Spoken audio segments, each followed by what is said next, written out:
Hi everybody, and thanks for joining us this week on Up in the Air. I'm Christy Stewart. And I'm Noah Bergeron. We have a full episode in store for you today. Yep, we have stories on chickens in sweaters, including a look at an unexpected connection between basketball and weather, as well as devastation in Peru, and much more. We will also have a feature from our very own Kellyanne class on blue whale migration. Can't wait to hear about those blue whales. And also we'll have Quinn stopping by later at the Climate Wall with details on what we can expect in the weather department going forward. We'll have all that and more in just a bit, but first, here's Update in the Air.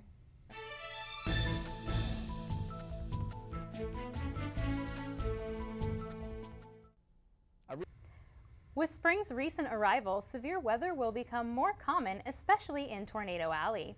So what exactly is Tornado Alley and why is it more conducive to severe weather? Tornado Alley is the area in the United States that has the most frequent and devastating tornadic activities. It engulfs northern Texas, Oklahoma, Kansas, Missouri, and parts of Louisiana, Iowa, Nebraska, and eastern Colorado. Tornado Alley is more conducive for tornadoes because it's where cold, dry air, warm, dry air, and warm, moist air clash, creating ideal conditions for severe thunderstorms. There is also a subregion of Tornado Alley called Dixie Alley. Dixie Alley often gets its activity originating from Tornado Alley. It includes eastern Arkansas, much of Louisiana, Mississippi, Alabama, and parts of Georgia. Both Dixie Alley and Tornado Alley are most active from April to June, but ingredients start to come together in late February and March. However, severe weather can occur in these alleys at all times of the year and can surprise residents with tornadoes even in the winter. Weather and basketball, not necessarily something you'd be typically thinking about in the same sentence, although there may be more of a connection between the two than you think. The height of March Madness is upon us, and for those of us sports and weather fans, this is a great time of year. Although it seems that this time of the year, the weather is always really strange. It gets cold, then it gets warm, then it gets cold again. It's as if the weather can't make up its mind. It just seems strange that at the time of the high school basketball tournaments, the weather always seems to turn back to winter again. It especially seems harsh when the weather has been spring-like and nice outside. It appears to be an Indiana basketball legend. Cold weather and more snow is likely during the height of the spring high school basketball tournaments. While we may be trudging through an actual snowfall or just flurries in the next few days, it may soon be a thing of the past with climate change that people will talk about what used to be in the old days, cold weather during basketball tournament time.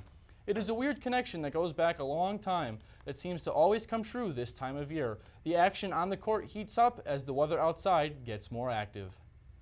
Why did the chicken cross the road? To get fitted for a sweater.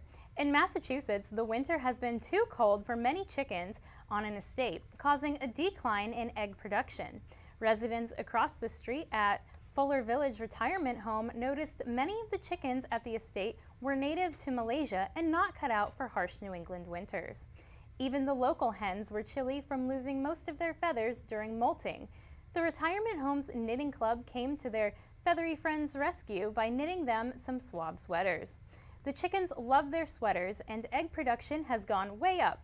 Residents say the project was calming for them and they enjoyed helping animals in need. It was a good clucking time for everyone. Is spring getting longer? When spring arrives, temperatures typically begin to rise, ice melts, and the world around us starts to blossom. Scientists sometimes refer to this transition from winter to the growing season as the vernal window. And a new study out shows that this window may be opening earlier and possibly lasting for longer.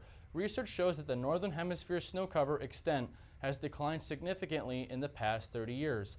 To see if this may be influencing the so-called vernal window or transition from the winter to spring, scientists at the University of New Hampshire collected data from a network across the state collecting soil and water sensors to see if this timetable for spring may have potential ecological, social, and economic consequences. The research team is currently investigating the impacts on agriculture, fisheries, and even outdoor recreation activities that can be highly dependent on the timing and springtime climate conditions.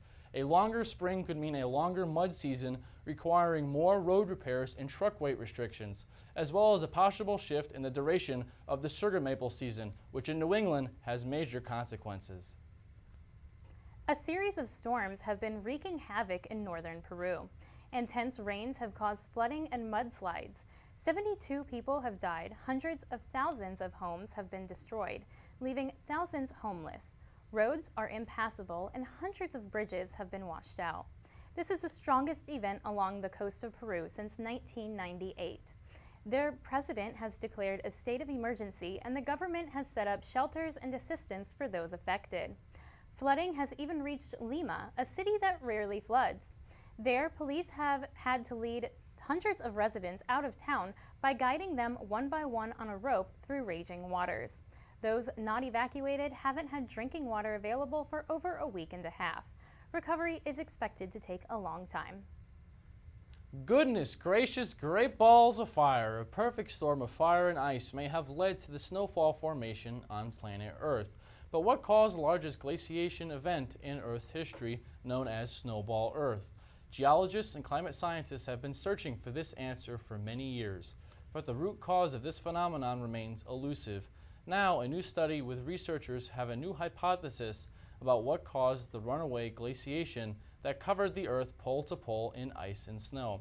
The science behind this is that sulfur dioxide is most effective at blocking solar radiation if it gets past the tropopause, the boundary separating the troposphere and stratosphere. This research shows a different way of thinking. We know Earth is a dynamic and active place that has had sharp transitions between climates, said one leading researcher. There is every reason to believe that rapid climate transitions of this type are the normal on planets rather than the exception.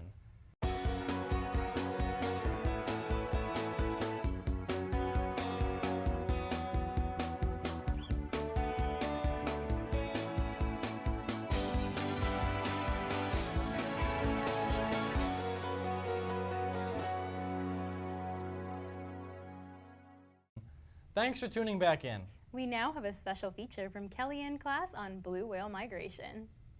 You're off the coast of California on a sunset cruise and you spot a blue whale in the water. You may not realize, but blue whales don't only reside in California. In fact, they don't have a specific place they call home. Blue whales are migratory animals that seasonally migrate in search of food and possibly calving and nursing areas. We know that they migrate, however, many scientists are still wondering what their travel patterns are like. Not all of blue whales' migratory patterns are a mystery, though. For instance, we know that they make annual trips from polar waters to equatorial waters. More specifically, we know that on the east coast in the summer and fall, blue whales can be spotted off the coast of eastern Canada, and when winter comes around, this population group can be seen off the coast of Cape Cod, Massachusetts. On the west coast during the summer, we can find blue whales in Alaska and in the waters of the western United States. While in the winter, we usually see them around Mexico, Central America, and even Hawaii. Blue whales usually travel to the poles in the spring and summer to take advantage of their high production of their main source of food, zooplankton. Then they migrate towards the equator. While in search for breeding grounds is a common motivation for migration in many other animal species, scientists do not yet know when or where these blue whales mate. However, one thing we do know is that females give birth in the warm waters of the southernmost leg of their journey. We may be sure on this, but research has not yet delivered a clear picture of the larger trends in blue whale reproduction. We may know that the small details of what their travel is like, however, we still only know a fraction of where and why these majestic animals migrate. For Up in the Air, I'm Kelly in class.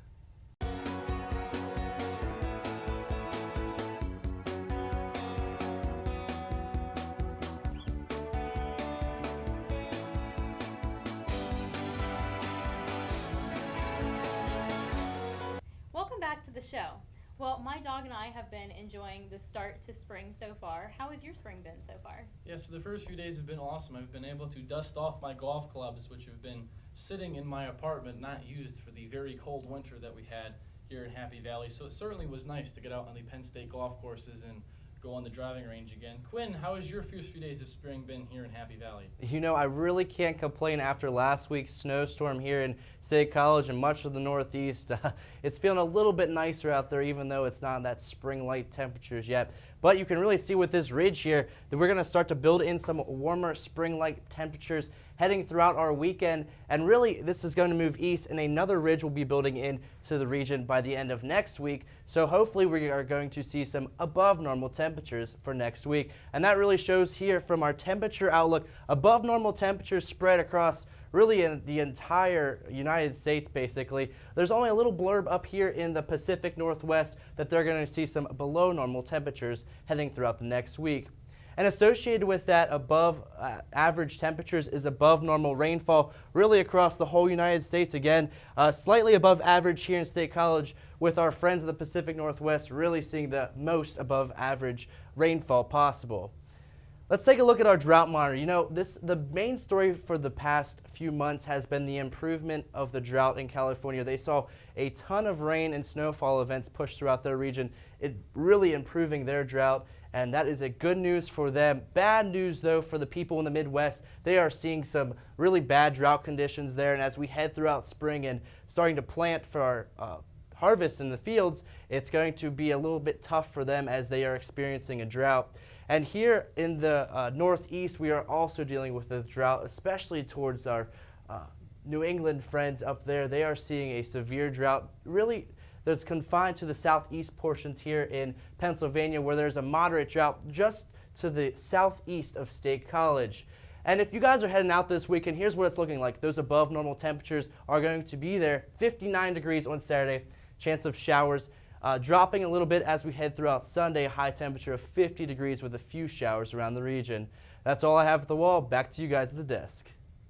Thanks, Quinn. That's all we have for this week's episode. Until next time, I'm Noah Bergeron. And I'm Christy Stewart. We'll see you next week up in the air.